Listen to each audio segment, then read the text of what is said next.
Apologies for the audio, I'm not on my main microphone. Foxconn is a controversial company. Whenever people bring it up, they do it in the context of their labor practices, usually for the purposes of implying if you buy Apple products, you're supporting slave labor.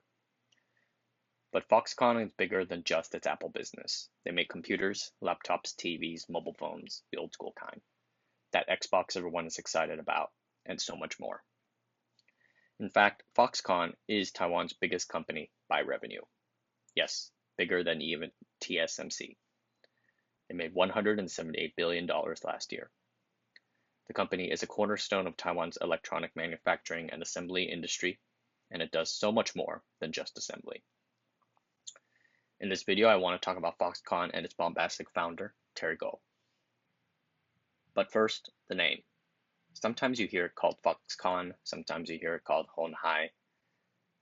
The company's official name in Taiwan is Hon Hai. The trade name is Foxconn, named as such because the company says that they can produce electronics at Fox-like speed.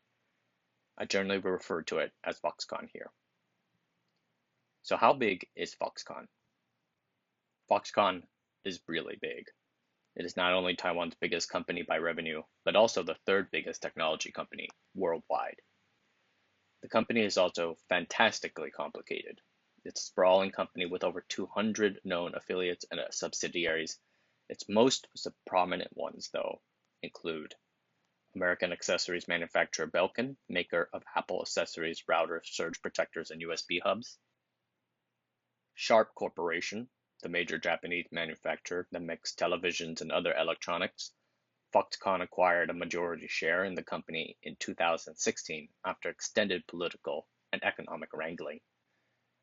And FIH, manufacturer of mobile phones for Nokia, listed stock on the Hong Kong Stock Exchange. The company has made a variety of other acquisitions, but most of those are smaller companies with the goal of filling out Foxconn's overall service and product lines. So Terry Gou founded Foxconn some 46 years ago, first as Hon Hai Plastic Material Corporation, which was an electronic components manufacturer. It got its start making plastic turning knobs for black and white televisions, just another company amongst many doing this sort of business. But as Terry Gou researched the industry in an effort to figure out ways to make a better TV knob, he realized that the entire plastic molding procedure needed improvement. He built a factory capable of improving the precision of making plastic molds. Customers were very impressed by the quality of his finished products.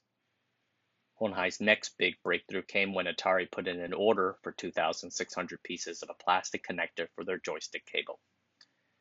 Terry soon realized the potential of the US market. He flew to the United States and visited 32 states in 11 months. In trying to acquire an order from a big US-based PC maker, he booked himself into a hotel near an IBM factory in Raleigh, North Carolina. With his persistence, he got an order for PC connectors from IBM. From 1988, Hon Hai, by now rebranded as Foxconn, had 1 billion NTD in revenue.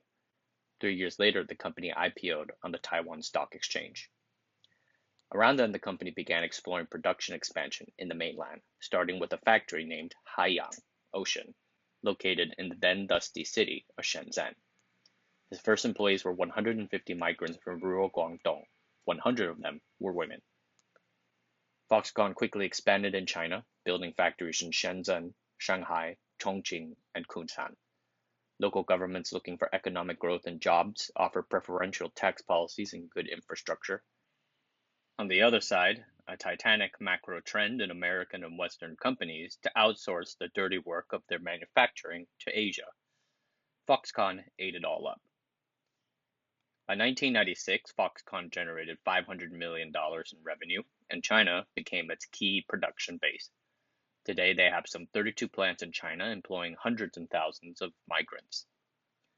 In 2001, the company had $4.4 billion in revenue and became Taiwan's largest private manufacturing company. 4 years later, in 2005, revenues had exploded to 28 billion, and Foxconn beat Flextronics to be the world's biggest electronics manufacturing service provider. In 2006, Foxconn took on the work of assembling Apple's iPhone. As Apple's fortunes rose, so did Foxconn's. Apple is their single biggest client. Estimates say that Apple contributes up to 50% of Foxconn's total revenue, and much of Foxconn's success comes as a result of the explosion in the mobile industry. Terry Gou is retired now. He tried to make a run for the Taiwan presidency, but that did not work out. He lost to a Korean fish in the Kuomintang primary. It's weird to think that he would try for it in the first place, really, with Foxconn himself having such close ties to the Chinese government. The government literally helped him create a customs-free zone in Zhengzhou City out of nothing so that they can build iPhones. It's hard to think that there isn't some sort of a relationship there. Foxconn's general attitude is to stay out of the limelight and to let the main brand shine. So it can be difficult to learn how they do what they do so well. Their business strategy for their customers can be best described as land and expand. Their goal is to be a vertically integrated one-stop shop for all of their customers' manufacturing needs. Over the decades, Foxconn has persistently moved up the value chain. They started with connectors, then they moved to cables, and from there to printed circuit boards, and finally whole PCs.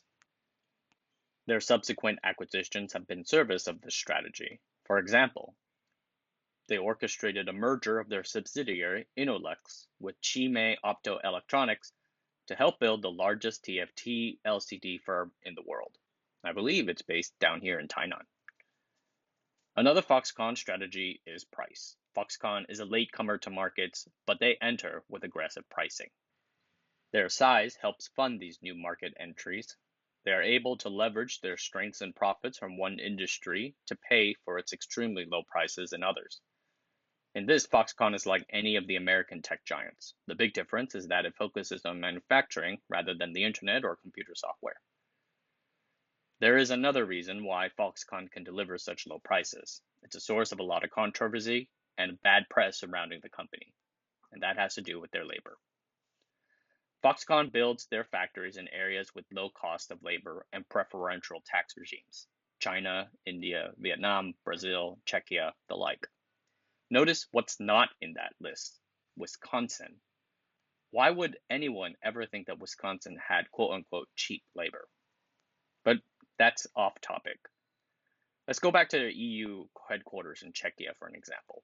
To find workers that meet the requirements, Foxconn recruited a range, from young workers from Slovakia and Poland to Romanian elders in their 50s. They used their adverts to find their workers. I sat on a bench with one such ad. In China, Foxconn uses adverts to source a supply of young rural workers, migrants from rural China between the ages of 16 and 29. Their pitch to these young people is, hurry towards your finest dreams, pursue a magnificent life.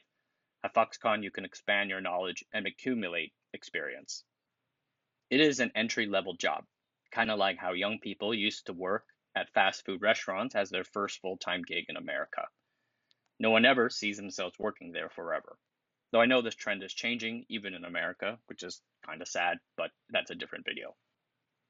Foxconn's work culture can be best described as authoritarian. Strategies and goals flow from the senior management levels out of the Taiwan headquarters. Middle management levels in factory cities like Shenzhen and Chongqing try to devise ways to achieve those goals and delegate work to the lower levels. Every Foxconn worker learns Terry Gou's work philosophies. Successful people find a way. Unsuccessful people find excuses. A harsh environment is the good thing. Execution is the integration of speed, accuracy, and precision. And one of my favorites, obey, obey, and absolutely obey. Kind of sounds like my dad, really. The job is tough. Factory workers are monitored via CCTV. Production discipline is maintained at all times. No sleeping, no conversing, and no laughing is the top rule in the factory. You work 10 hours a day during normal hours. Busy season, you can work up to 12 hours. Overtime is voluntary, but if you do not do overtime, then you probably won't end up making all that much money. So most people do overtime. It's not slave labor, they're paid after all. And the pay in China got a boost after a few well-publicized jumping incidents. You can Google for them later. Now workers can make something like $400 to $700 a month depending on the level. This is not all that bad considering the 2017 Chinese minimum wage was $275 a month. A few other changes include having no more than 8 persons per dorm. Yes, they have dorms. And capping overtime at 60 hours a week. And workers often know about the realities of the job going in. They have a bit of black humor about it. No jump, no pay increase, one has said. About Foxconn's labor practices, I'm not really the bleeding heart type, but neither am I a cruel, evil capitalist. Foxconn has a rather rigid work culture, but you don't get to employ 1 million people in China without offering something that those workers want. It's not the Mao era anymore. People can choose what they want to do. And to add, it's not like the white-collar working life in China is all that much better either. Google 996 if you do not believe me. Or ask your Chinese and Taiwanese working friends. At least the factory workers get paid overtime. I think there is a conversation to be had about Asian work culture and kind of the top-down sort of, I guess, work culture out there, but that's for a different video again.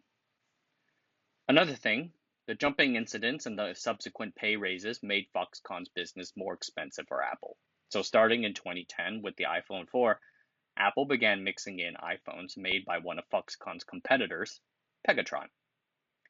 Pegatron is a low-cost competitor to Foxconn. Considering how cheap Foxconn is, that's a pretty big achievement. And it seems like their guaranteed pay is lower. But Pegatron stays out of the limelight, and Foxconn gets slapped with the slave labor reputation. Just saying. Foxconn is such a big and sprawling company that I can't cover the whole thing in just one video. My goal was to shed just a little light on a company that is much bigger than most people realize. Foxconn is substantially bigger than TSMC, but TSMC gets most of the glamour. Foxconn came along first, but TSMC remains the golden child of the Taiwanese economy. Few people want to think about the stuff that Foxconn does. It's nothing like the glamour of etching microchips with lasers, and TSMC is Taiwan first, while Foxconn and Terry Gou have an unpleasant, close connection to China. But Foxconn is as big and vital to Taiwan as the semiconductor manufacturers are, and Foxconn remains the leader in assembly, and that says as much about its market power as anything else out there. All right, everyone. Like I said, apologies for the audio. It's because I'm be working out of Tainan for a few weeks. But I really enjoyed writing this one. It was interesting, to say the least. And like I said, there definitely is something to be said about work cultures in Asia, especially China and Taiwan, for the future. There's just, I hear over and over again complaints about overtime, super ultra strict bosses who are treated like gods in the workplace, and more. All right, everyone, have a good evening.